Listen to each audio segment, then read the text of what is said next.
Hello बच्चों, आज की क्लास में हम लोग क्लास 7th हिंदी मंजरी का चैप्टर 4 बहता पानी निर्मला का अभ्यास प्रश्न, कुछ करने को, विचार और कल्पना, यात्रा वृत्तांत से भाषा की बात, सब चीज को एक एक करके कवर कराऊंगा। अगर आपको यात्रा वृत्तांत से यहाँ से क्वेश्चन आंसर चाहिए तो आप वीडियो को 3 मिनट आगे बढ़ा लीजिए, वहां से आपको मिल जाएगा। बाकी मैं पढ़ा रहा हूं तो मैं सभी टॉपिक कवर करूंगा। चलिए कुछ करने को इसको देखते हैं। इसमें पहला प्रश्न है, यदि आपने बस रेलगाड़ी से कोई यात्रा की हो तो यात्रा में लिए गए टिकट पर दी गई जानकारी तथा निर्देश को लिखें। ठीक है, एक हमारे लिए करके बताया गया है। देखिए यहाँ पर संकेत एक दिया है, एक हमारे लिए उदाहरण के लिए दिया गया है। रेलगाड़ी की टिकट पर दी गई जानकारियां मुख्यतः इस प्रकार होती हैं। जैसे क्या लिखा रहता है, पीएनआर नंबर रहता है तो ये तो नंबर आपको मिलता है। गाड़ी नंबर उस पर लिखा रहता है कि किस गाड़ी से आप यात्रा किए हैं। तिथि लिखा रहेगा कि किस दिन आप यात्रा किए हैं।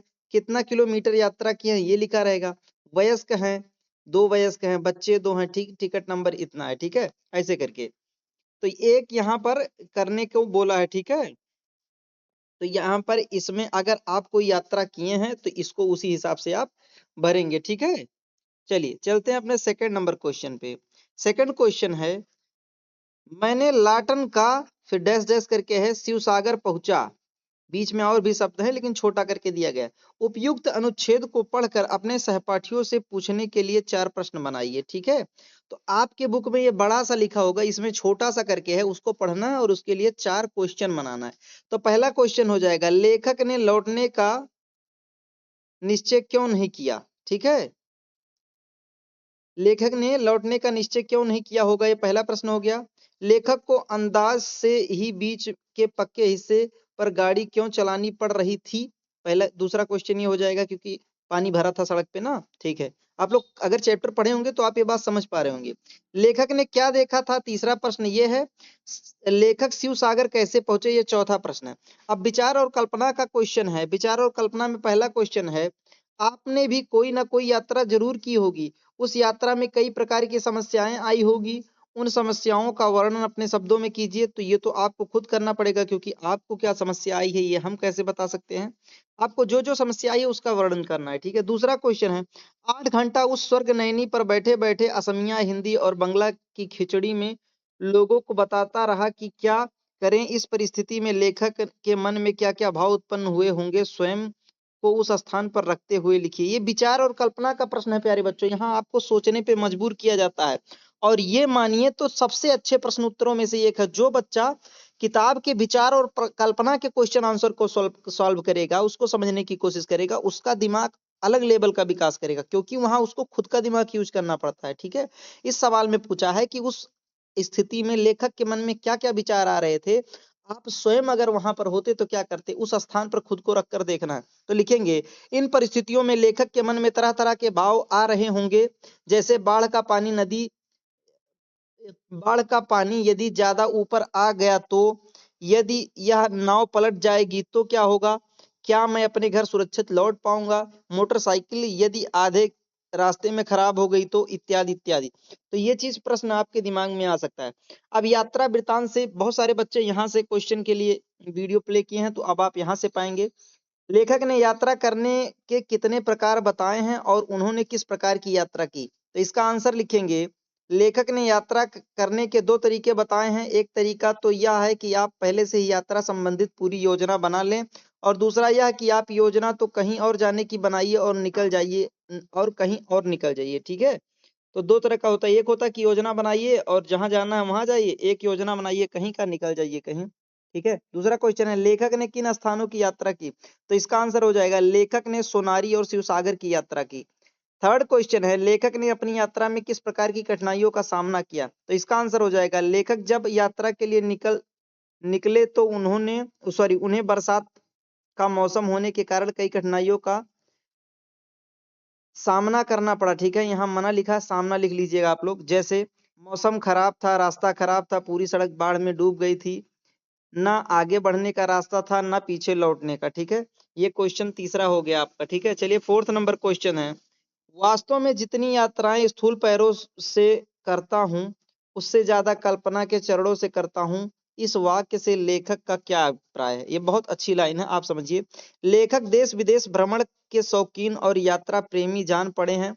स्थूल पैरों से यात्रा करने का उनका तात्पर्य उन स्थानों से है जहां वे शरीर सॉरी स्वयं शरीर पहुंच सके, यानी शरीर के साथ पहुंच सके। लेकिन जिन स्थानों की यात्रा उन्होंने अपनी कल्पनाओं में की, उन स्थानों के विषय में उन्होंने कल्पना के चरणों का शब्द प्रयोग किया है। ठीक है, कभी कभी हम कहीं जाते नहीं लेकिन कल्पना करते हैं, तो वैसे ही लेखक भी किए हैं।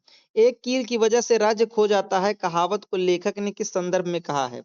एक तो इसका आंसर हो जाएगा, एक कील की वजह से राज्य खो जाती है, यदि इस अंग्रेजी कहावत की व्याख्या की जाए, क्योंकि ये जो कहावत है पहले बच्चों इंग्लिश में है लेकिन ये हिंदी में लिखा गया है। ठीक है, तो इस प्रकार राज्य खोने की बात साबित हो पाएगी। एक किल की वजह से, नाल नाल की वजह से, घोड़ा घोड़े की वजह से, लड़ाई लड़ाई की, और आगे देखते हैं, और लड़ाई के कारण राज्य से हाथ धोना पड़ता है। ठीक है, लेखक ने यह बात इस संदर्भ में कही है कि एक दांत मांजने के ब्रुश और मोटर की एक मामूली सी डिबरी लेने के लिए उन्हें लौटने में 3 घंटे देर हो गई, तो वे बाढ़ जैसी मुसीबत में फंस गए। तो वही कह रहे हैं कि एक ब्रुश और छोटी सी डिबरी के लिए वो लोग इतने बड़े मुसीबत में फंस गए। 6 क्वेश्चन है, यात्रा करने में नक्शा किस प्रकार सहायता करता है? तो इसका आंसर लिखेंगे, नक्शे से यात्रा करने में काफी सहूलियत मिलती है। नक्शा हमें सही रास्ता, दूरी, नियत स्थान आदि के बारे में पूरी जानकारी देता है। अब भाषा की बात में पहला क्वेश्चन देखेंगे, पाठ में आए अंग्रेजी के शब्दों को छांटिए और उनके हिंदी अर्थ ढूंढ कर लिखिए। जैसे टिकट, तो इसका हो जाएगा अधिकार पत्र। अब आप लोग ये याद कर लीजिए, कितनी अच्छी बात है। ठीक है, होटल, होटल लिखा है, अंग्रेजी में इसे होटल पढ़ते हैं। ठीक है, तो होटल को हिंदी में कहते हैं भोजनालय या विश्रामालय। ठीक है, जहां विश्राम करते हैं। सीजन को हिंदी में मौसम कहते हैं। बुरुश को दातुन कहते हैं। रिजर्व को आरक्षित कहते हैं। मोटर को यंत्र कहते हैं। सीट को बैठने का स्थान कहते हैं। बर्थ को सोने का स्थान कहते हैं। ठीक है, अगला सेकंड क्वेश्चन देखते हैं, एक कील की वजह से राज्य खो जाता है, यह एक कहावत है। ऐसे ही कहावतों को खोजिए और उनका अर्थ लिखिए। तो इसका हो जाएगा, अकेले चना भाड़ नहीं फोड़ सकता।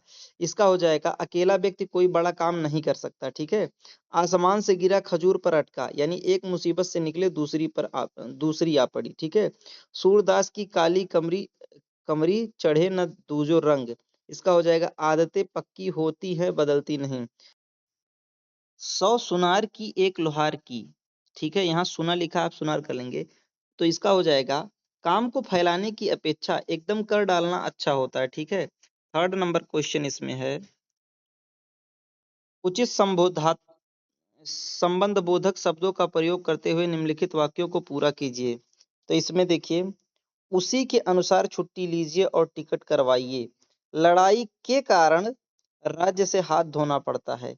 एक मामूली सी डिबरी के चलते हम कैसी मुसीबत में पड़े। नदी बढ़कर सड़क के ऊपर आ गई। ठीक है, सड़क पर से हटकर किनारे की ओर जाने लगे। ठीक है, ये थर्ड क्वेश्चन है। तो आई होप आपको इस चैप्टर का सभी क्वेश्चन आंसर बहुत अच्छे से समझ में आ गया। अगर आपको कहीं कोई दिक्कत हो रही है तो आप कमेंट बॉक्स में पूछिए, मैं आपको रिप्लाई दूंगा।